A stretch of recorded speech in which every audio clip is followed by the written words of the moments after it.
Hello everybody, this is Anush Tripathi and you are watching the Review Universe aka TRU podcast. So today's guest is someone who is doing something extremely unusual. While most writers choose their while most writers choose either mythology, technology or philosophy, he combines all three. We are joined by author V.M. Guruprasath, whose book explore everything from ancient Sanskrit manuscripts and Indian alchemy to artificial intelligence, cyberpunk futures, and philosophical mysteries. From the Divine Cipher to Varāham Code, his stories ask a fascinating questions. What happens when Indian version wisdom meets modern techniques?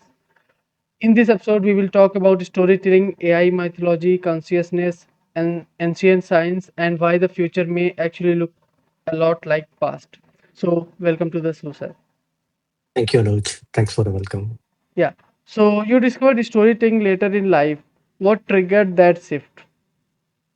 Um, to be honest on this one, I wanted somebody to write a book of what I wanted to read.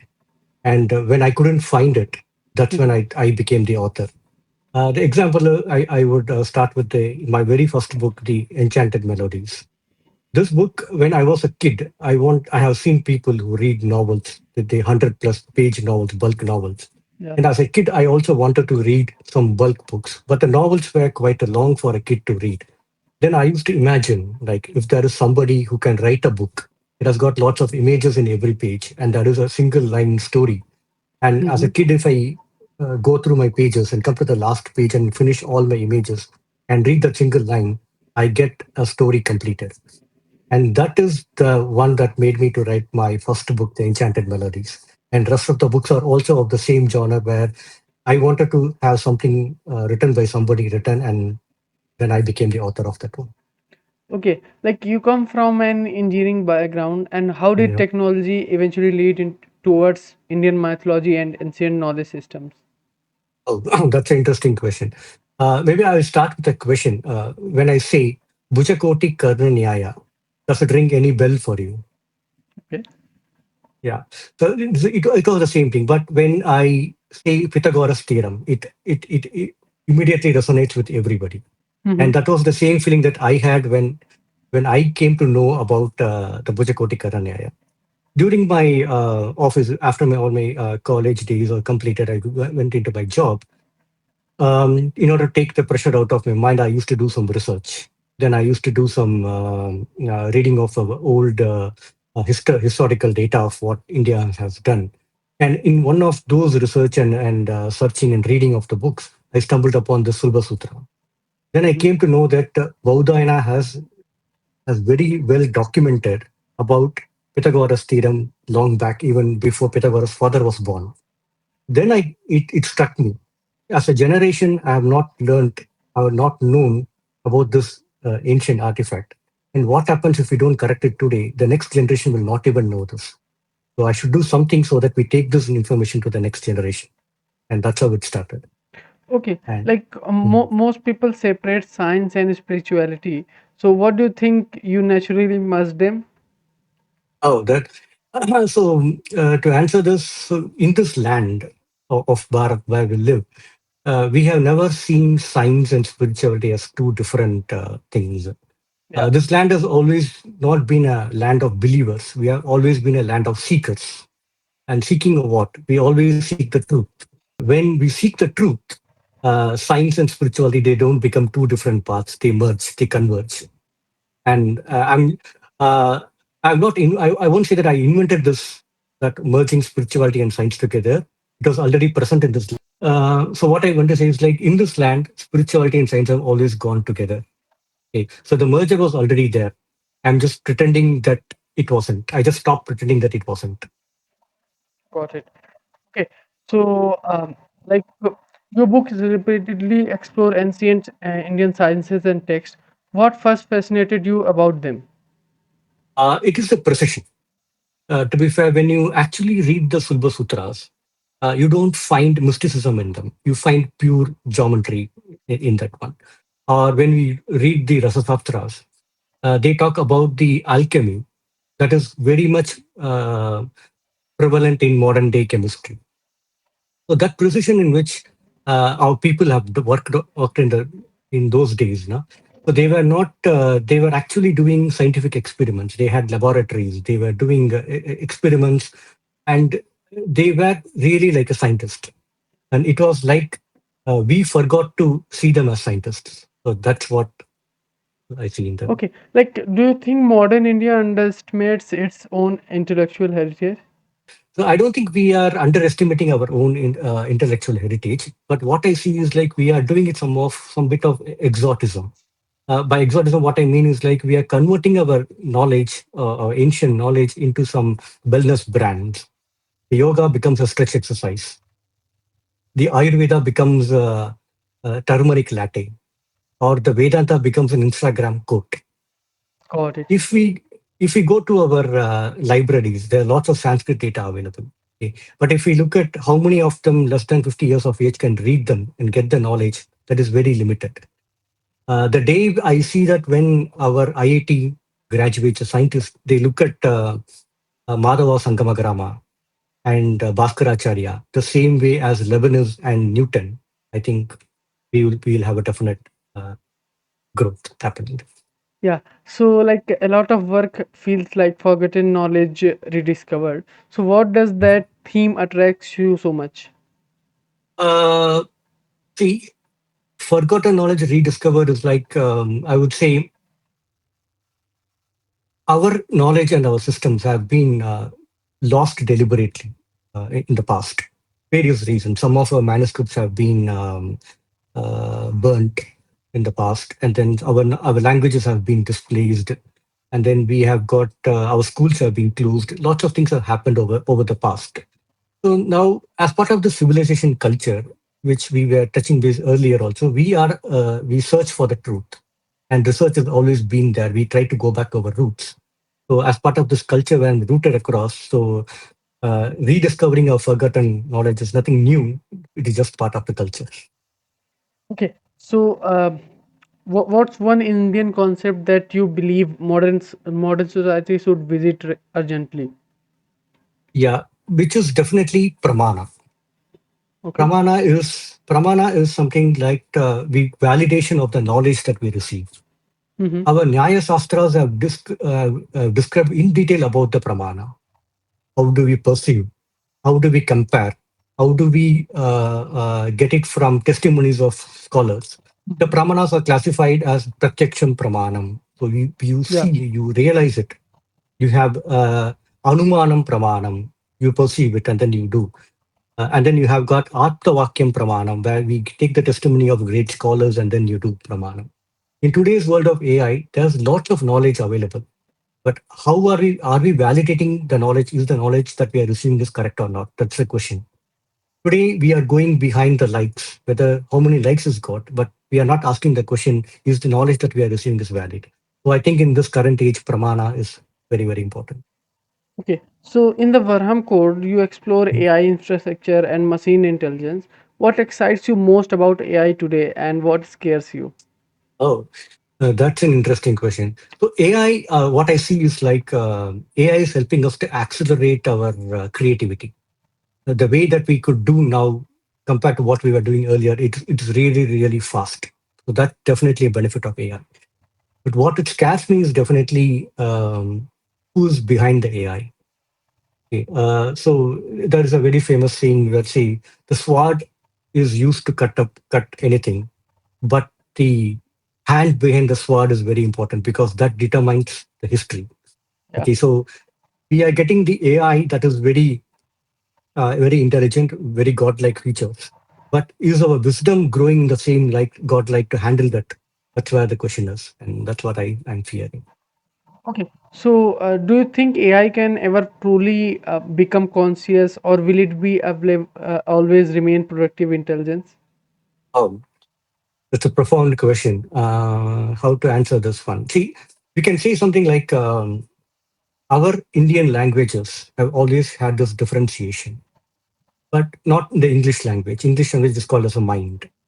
But in our language, in our land, we call it as chitta. Chitta is your memory, your processing capacity of the memory, and how you do work out of that memory and the processing capacity.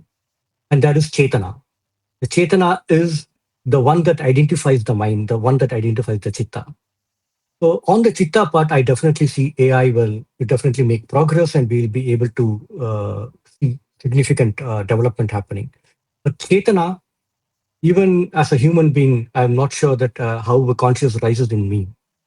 So I am not sure where to answer whether I'll be the right person to answer whether the Chetana will come in an AI or not. But having said that, maybe the technology will develop in a way that it tries to mimic a Chetana, which may not be Chetana, but it will appear to us like Chetana. Unless otherwise our consciousness improves, we will not be able to differentiate whether that is the Chetana or just a Chitta acting like a Chetana. Definitely, definitely. I completely agree with that. And also, like your stories often ask philosophical questions instead of giving simple answers. Why this happens? Oh, that. So, to answer this, I can say I don't want my readers to read my book and end of the day just be informed alone, because after informed, yeah, it's done and book is closed. But if the book is making the people to ask questions, think about it, and even they are able to think about a chapter or a something in the book even after they read the final page, that's when the book has succeeded. So that's why I that and that's what I prefer in my audience also, that they take something out of the book. Okay. So, can ancient philosophy actually help humanity navigate the AI era? Oh, definitely. See, our ancient philosophies, our itihasas, our Puranas, Vedanta, Vedas, everything, they are all talking about ethics. What is ego? What is morality that we have to follow? And all this that is definitely required in the age of AI. And how do we handle the AI with morality, what with ethics? So definitely our ancient philosophies will give a hand. Okay. So, what's more dangerous, artificial intelligence or human being using intelligence without wisdom? Definitely the second one for sure. Because as I was giving the example earlier, the technology is like a sword. Okay, Yeah. the hand behind the sword defines the history. So if we, so it's definitely the second one. Okay. So, your book moves between mythology, mystery, fantasy, cyberpunk, and adventure. So, how do you build worlds that combine all these genres?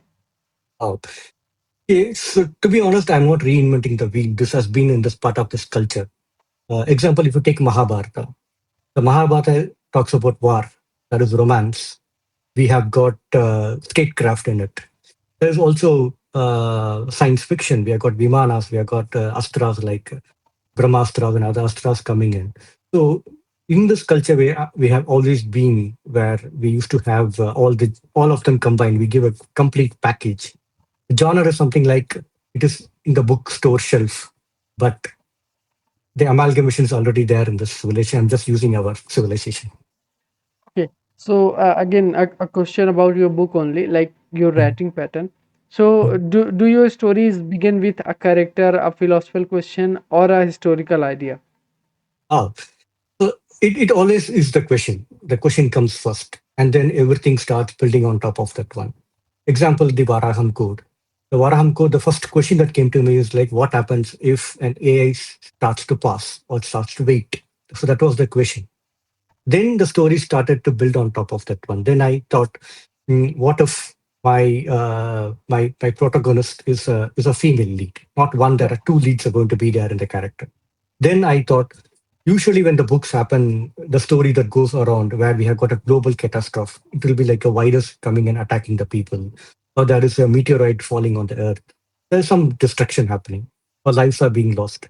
What if a story is there where no lives are going to be lost, but there is the same tension and gripping across the whole world? So then that story built. Then also thinking like whenever there is this conflict between the protagonist and antagonist, there'll be bloodshed, one killing the other or something. So I wanted a story where what if there are two intelligent people fighting?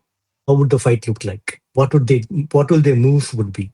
And that's what it came as a Varaham code. So it's always the question first to answer. Okay. Like that's quite interesting perspective you have. Okay. So, how much research goes into your books before writing begins? How Drafting and everything. definitely, yeah. But definitely there are lots goes than what people perceive. It may take months. It has taken even years to write the books. So what I feel is like even though I write a fiction, the foundational thing should be factual of the book. So that's why I take lots of time to do the research and. Okay, so currently only 5 books are published here. Okay, Mhm. and the sixth one may be coming soon. Yeah. So, like, which one is your first writing? The Enchanted Melodies was my first one. Um, I have a question, like, mm, personally with me as mm, well. mm. What inspired the Divine Cipher? And can you elaborate this? Like, what is Oh, this about? oh, okay, sure. To the Divine Cipher, I wanted a story where it's like a treasure hunt. And India has got lots of treasures. And I want a storyline to navigate across the different parts of India, explore the treasure. And the outcome of the treasure was not something like a gold, jewel, or money. It was the knowledge or something that was hidden in plain sight, which everybody should have seen it, but it was hiding in the plain sight. That was the one liner that started to write the Divine Cipher. The Varham Code. Okay, Mm. so what this book is about? Like, if I am somebody who is just like seeing the name of your book for the first time, so how would you Same. describe your book to me? Uh, That why should I read? What's right? Okay. See, the Varaham Code is on the superficial layer. It is all about the artificial intelligence. Okay. We are entering a world where the AI is taking over most of the areas, and it is going to be a big disruptor happening. And what if the AI has got a will in it? What will happen if there is a will coming in? There's a hesitation coming into the AI. So that is what is this book is all about. What that will create, what kind of things that will happen, and on top of that, it'll give you some of the corporate politics that happens across and all those things combined. So it'll be a good read for you. Got it. Okay, so what the sixth book is about going to be? Oh, okay.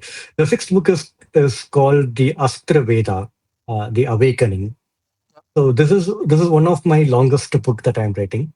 It is shaping up well. So we also have a prologue page, which is available on my website, which we'll be launching as part of this podcast. And it is all about what we call as a journey of what is happening in Kali Yuga, 10,000 years from now, 10,000 years from the start of Kali Yuga, how the world is going to be there, and what are all the problems that will be there, and how the problems will be solved. That's a one-liner about how it's going to be, how the world is getting built for Astraveda. But it's shaping up well, and hopefully I should be able to release it in some time. Got it. Okay, so some questions Mm. from which, like, I would like to have, like, one line answers, or Mm. let's just say Yeah, a rapid yeah, fire kind of thing. yeah, yeah, So sure. first one is like one ancient Indian thinker everyone should read about, according Uh, to you. uh, Adi Sankaracharya. Yeah, Uh, I've spoken to some of the atheists also, and when I asked them who is Adi Sankaracharya, they tell me that he was a person who used to sing songs, but that's not Adi Sankaracharya. He was a philosopher beyond that one. yeah, He goes to the extent to say when people ask him who will be the most happiest person, he gives very clearly Yogaratova, Bogaratova, Sangaratova, Sangavinaha, Yasya Brahmani Ramate Chintam, Nandati Nandati Nandateva. So he tells person who performs yoga or person who's doing boga who's very happy. uh, yeah, Or the person who is Sangha, who's group of people or without Sangha, which is alone. yeah. None of them are going to be happy. The person who thinks Brahman in his mind throughout is the only person who will be always happy. He has given a very philosophical answer to some of the basic questions that runs in everybody's mind. So definitely a thinker that everybody should look at. Okay, so one technology that will completely reshape humanity. So what that will be? I'm not going to say AI because I know everybody in the AI world. What I would think is the brain computer interface that's coming up. So imagine that our thought is the bandwidth, and that is definitely going to be a big disruption that's going to happen. Yeah, we'll see how it's going to be. Okay, so AI generated stories, exciting Mm. or dangerous, according to you? Dangerous, definitely dangerous, because what I feel is like the stories are something the way by which a civilization dreams. Okay. Now, when we outsource that dream itself to a predictive engine, the Yeah. civilization loses its dream. So that's the problem. That's the Mhm. same question I have also like thought many of the times. Like, Mhm. if an AI write a story, it will be like the data they have only. Yeah, They yeah, can't imagine the future. So, yeah. according to you, Mhm. if there is any technology which can like make AI think and dream as well, like Mhm. to see future. To see future, see, to see future is even in our own principles and technology. We can predict the past. We can go back to the past, but future is Yeah. very difficult because future is based upon events, and events trigger the future, and event can be positive or negative, whichever can happen in the event. So we can't predict the event. So whether AI will develop a conscious to go there is something we have to wait and see. Okay. So another question will be like, would you rather talk to an ancient sage or a super intelligent AI? Yeah, definitely to a sage, because what AI does is like, if it is related to the previous question also, where AI is predicting the, it is taking the data from the past and showing us to the future. Yeah. Okay. But a sage is somebody who can tell the future as a past. He has got that vision and things to do. So definitely a sage. Okay. One book that changed your thinking forever. Well, it's Bhagavad Gita. Okay. One line that is stuck with you from the Bhagavad Gita. From Bhagavad Gita. See, when Arjuna asks, what is the characteristics of a good guy, good person? The Krishna says, Abhayam sattva samshuddhihi, jnana yoga vyavasthihi, danam tamasya yajnasya, swadhyaya tapaarjavam. Ahimsa satyamarkodara, tyagakshantirapeshnam, dayabudishvalolupvam, marvam hirachapalam. So these are the characteristics of good person. Ahimsa. Uh, Ahimsa is known. Ahimsa satya, speaking the truth. Krodha, no anger. Yeah. Tyagakshanti, we have Tyagakshanti, Rapeshun, Daya. Daya should be there.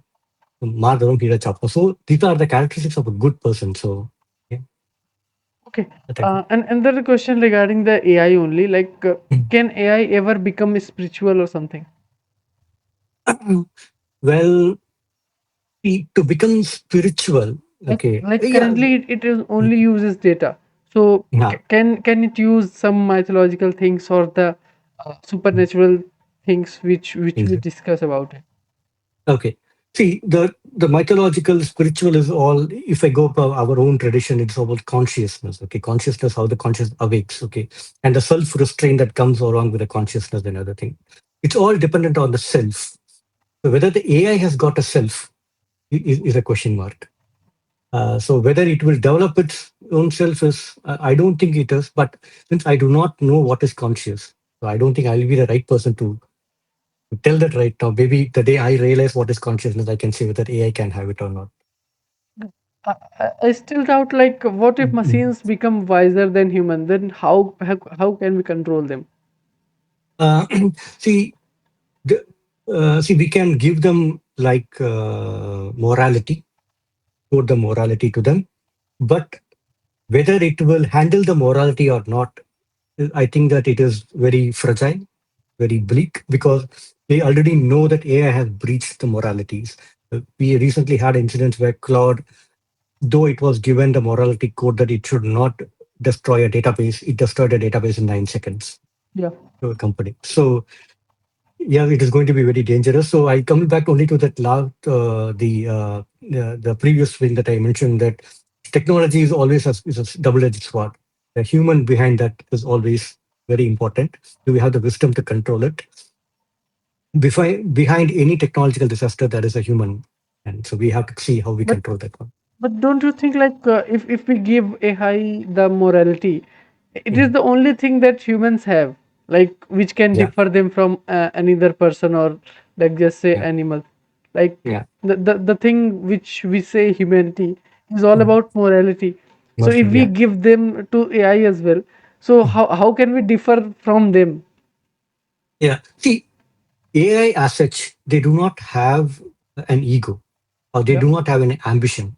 Okay, and AI is not going to sit overnight and decide, okay, how am I going to betray a person tomorrow morning? But human beings do. Okay. Now, that is the difference between as you rightly said, morality that comes across for the human beings, and AI as such doesn't have it. But if the person who is using the AI, he codes in the all those the non-moral things into it, then we can't stop the AI. So it is the human who does that one. When can we expect your new book to be launched? Really. Okay, I'm definitely working on that one. It's shaping up very well. I'm kind of into the last few chapters of finishing the book, and then I have to do my revision. So I'm targeting somewhere in a couple of months' time from now. Hopefully, all goes fine. Yeah. Okay. You have told about the website as well. So just can you just show us all like the website things directly in this podcast Okay. so that the audience whoever watching this podcast can just Okay. visit your page and get the details about you. So this is my website. Thank you, the Review Universe team, for helping me build this author portal. The author portal is going to give a quick overview of about me, what are the books that I have published. You can directly go to the Amazon pages and buy the book directly from this website. You can also see the Goodreads review comments of all the books that are available. We also have got a small knowledge hub that talks about our old Indian our traditions and our knowledge that was present. And we also got a link to my YouTube video where you can explore what is happening over there. And also it has got a link to Astra Veda. If you click on this link, it opens the Astra Veda. So this is the upcoming book. This is an interactive prologue. You click on the begin the chronicle, and then you get into a situation that gets on your screen. You read the situation, and at the end of the situation, you will be given options to choose. So you can choose your option, and then what you do next, and accordingly the story will go. It was an interactive prologue. I hope that it helps you to get a glimpse of my upcoming book, and I'll see you all buying my books and they interest you. Thank you. Okay. Thank you so much, sir, for just sharing these things. Okay. So one last message to the audience, whoever watches on YouTube or listens on Spotify from your side. Okay. So the world is definitely a very good place for us to all enjoy and explore and do lots of things. Be responsible, be sensible to whichever the new technology that is coming across, and it definitely will have a bright future. Okay, thank you so much, sir, for giving us your time and Yeah. your wisdom. Okay, so thank you so much for joining in. So, Yeah. everybody who is watching this podcast on YouTube or listening on Spotify, you can just go to the description. All the links are there. You can just click the link and visit the website directly from the description. And also, you can give your feedbacks or reviews to Mr. BM Gurupras on Amazon, or you can also message him on social media. I will attach all these things. So, thank you so much, everybody, for joining in. Thanks so much, sir. Thank you. Thank you all.